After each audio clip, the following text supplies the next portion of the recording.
আপনারা ইতিমধ্যে জানেন যে এই জুলাই জাতীয় সনদ বা এই সংস্কারের দাবি আমাদের একদম জুলাই গণ অভ্যুত্থান থেকেই ছিল। আমরা যে নতুন বন্দোবস্তের কথা বলেছি, রাষ্ট্র সংস্কারের কথা বলেছি, পরবর্তীতে সংস্কার কমিশনের উদ্যোগে এই সব কিছুই সেই সময় বৈষম্য বিরোধী ছাত্র আন্দোলন এবং পরবর্তীতে জাতীয় নাগরিক কমিটি হয়ে জাতীয় নাগরিক পার্টি আমরা সংস্কারের পক্ষে সবচেয়ে দৃঢ় অবস্থান নিয়েছিলাম।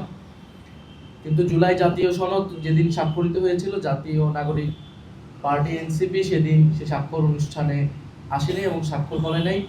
কারণ আমরা তখন বলেছিলাম যে এই জুলাই জাতীয় সনদের যে আইনি ভিত্তি, সেই আইনি ভিত্তি নিরূপণ না হলে, আইনি ভিত্তি নিশ্চিত না হলে আমরা আসলে এই ডকুমেন্টে সাইন করার কোনো মানে থাকবে না। পাঞ্জাবের জগতে একটি বিশ্বস্ত নাম শাবাব এথনিক ওয়্যার। এবং এই ডকুমেন্টে যে নোট অফ ডিসেন্ট রয়েছে, আমরা মনে করি নোট অফ ডিসেন্ট কোনো সিদ্ধান্তের অংশ হতে পারে না। ফলে নোট অফ ডিসেন্ট নিয়েও স্পষ্ট বক্তব্য থাকা প্রয়োজন। সেই প্রেক্ষিতে আমরা কিন্তু সাইন করি নেই এবং এর পরবর্তীতেই আমাদের দাবির প্রেক্ষিতে জুলাই জাতীয় সনদ আদেশ, সেই আদেশ দেওয়া হয়। যে আদেশের ভিত্তিতে এবারের যে ত্রয়োদশ নির্বাচন এবং গণভোট, সেই গণভোট অনুষ্ঠিত হয়েছে।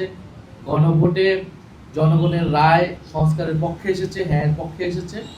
এখন আমাদের আগামীকাল থেকে যে দায়িত্বটা, সেটা হচ্ছে এই রায় অনুযায়ী, গণভোটের হ্যাঁ অনুযায়ী এই রায় হচ্ছে বাস্তবায়ন করা।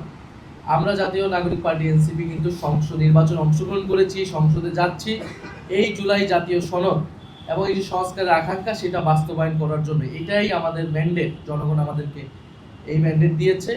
ফলে সেটার জন্য আমরা মনে করছি যে আগামীকাল শপথের আগে এবং এই অন্তর্বর্তী সরকারের শেষ সময়ে এসে এই দলিলের সম্পূর্ণতার লক্ষ্যে জুলাই জাতীয় সনদ বাস্তবায়নের স্বার্থে আমাদের স্বাক্ষর করা প্রয়োজন। আমরা সেই উদ্দেশ্যে স্বাক্ষর করেছি এবং স্বাক্ষরে আমাদের যেটা কমেন্ট আমরা রেখেছি যে আমরা কোনো নোট অফ ডিসেন্ট এটা ব্যতিরকে আমরা স্বাক্ষর করেছি এবং গণভোটের গণরায় পূর্ণাঙ্গ বাস্তবায়ন হবে এই সাপেক্ষে।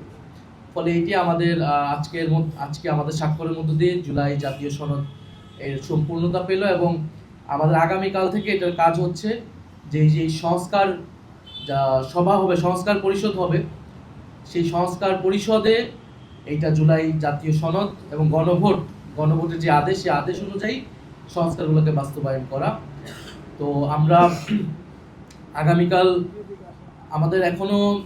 আমাদেরকে আনুষ্ঠানিকভাবে জানানো হয়নি, কিন্তু আমরা আইন উপদেষ্টা এবং সংসদ বিভাগের যিনি সচিব রয়েছেন তার সাথে কথা বলে, অনানুষ্ঠানিকভাবে কথা বলে জেনেছি যে আগামীকাল 2টি শপথ অনুষ্ঠিত হচ্ছে এবং এটাই হওয়ার কথা। যে কারণ এই গণভোটের আদেশে খুব সুস্পষ্টভাবেই লেখা আছে যে যারা নির্বাচিত হবেন, নির্বাচিত প্রতিনিধিরা জাতীয় সংসদের সদস্য হবেন এবং সংস্কার পরিষদের সদস্য হবেন একই সাথে।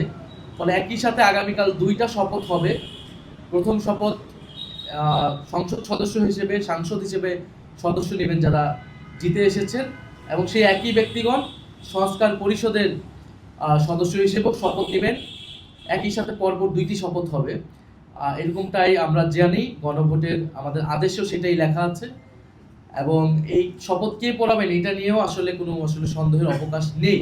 কারণ গণভোটের যে আদেশ আছে সেটার 8 নং ধারাতে খুবই সুস্পষ্টভাবে বলা আছে যিনি সংসদ সদস্যদের শপথ পড়াবেন সেই একই ব্যক্তি সংস্কার পরিষদের সদস্য হিসেবে তাদেরকে শপথ পড়াবেন। ফলে প্রধান নির্বাচন কমিশনার যদি আমরা যতটুকু শুনছি শপথ পড়াবেন এমপিদেরকে, তিনি সংস্কার পরিষদের সদস্য হিসেবে সকলকে শপথ পড়াবেন। এই শপথের মধ্য দিয়ে আগামীকাল শুধু জাতীয় সংসদ নয়, বরং সংস্কার পরিষদ গঠিত হবে। যে সংস্কার পরিষদ নির্ধারিত সময়ের মধ্যে আমাদের যে গণভোট, যেহেতু হ্যাঁর পক্ষে রায় এসেছে, সেই হ্যাঁর পক্ষে গণভোটের যে আদেশের বা গণভোটের যে প্রশ্নগুলো ছিল, সেই সংস্কারগুলা আমরা দ্রুত সময়ের মধ্যে বাস্তবায়ন করতে পারবো বলে আশা রাখছি। আমরা অন্তর্বর্তী সরকারকেও ধন্যবাদ জানাই। আমরা এই পুরো সময়টাতে অন্তর্বর্তী সরকার গণ অভ্যুত্থান পরবর্তী দায়িত্ব নেওয়া এবং নানান সমালোচনা, সীমাবদ্ধতা সত্ত্বেও সংস্কার, বিচার এবং একটা নির্বাচনের মাধ্যমে একটা শান্তিপূর্ণ ক্ষমতা হস্তান্তর আমরা হয়তো আগামীকাল দেখতে পারবো। সেটার জন্য ডক্টর মোহাম্মদ ইউনূস এবং এই অন্তর্বর্তী সরকারকে আমরা ধন্যবাদ জানিয়েছি।